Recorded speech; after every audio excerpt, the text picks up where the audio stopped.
આ તરફ બનાસકાંઠાથી મહત્વના સમાચાર મળી રહ્યા છે। બનાસકાંઠામાં નકલી અધિકારી બની અને કૌભાંડ આચર્યાનો મામલો સામે આવ્યો છે। બનાસકાંઠાથી સમાચાર કે જ્યાં નકલી અધિકારી બની અને છેતરપિંડી કરવામાં આવી છે। લોન આપવાના બહાને 28થી વધુ ખેડૂતોની સાથે છેતરપિંડી કરવામાં આવી છે। નકલી અધિકારી તરીકે તેઓની ઓળખ બતાવતા ખેડૂતોની સામે રોફ જમાવતા ખેતીવાડી વિભાગના અધિકારીની ઓળખ આપી અને ખેડૂતોની સાથે છેતરપિંડી કરી છે।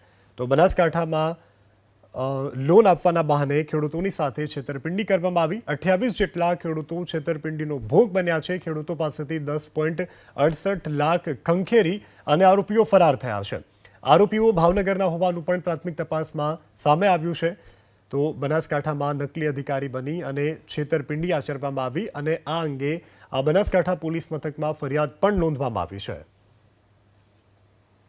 હાથાવાડા દરગાહ એક પૂજારી છું, સેવા પૂજા કરું છું। વર્ષોથી ભાઈ દર્શન કરવા આવતો હતો। ત્યારે એક દિવસ મને કે ભાઈ પશુપાલકમાં નોકરી કરું એવી રીતે નકલી અધિકારી થઈને મારી જોડે વાતચીત કરી અને એમણે કીધું કે ફાઇલ ચાર્જ છે 13,500, સર્વે ચાર્જ છે 3500 રૂપિયા અને 40% સબસિડી આપશો તો એના કુલ મારા જોડેથી ફાઇલ ચાર્જને બધું થઈને 50,000 રૂપિયા લીધો। આવી રીતે બીજા શ્રદ્ધાળુ આવતા 28 જણોને આવી રીતે ફ્રોડ કર્યો, નકલી અધિકારી બનીને બધો અમને આવી રીતે છેતરપિંડી કરી અને ભાગી ગયો છે।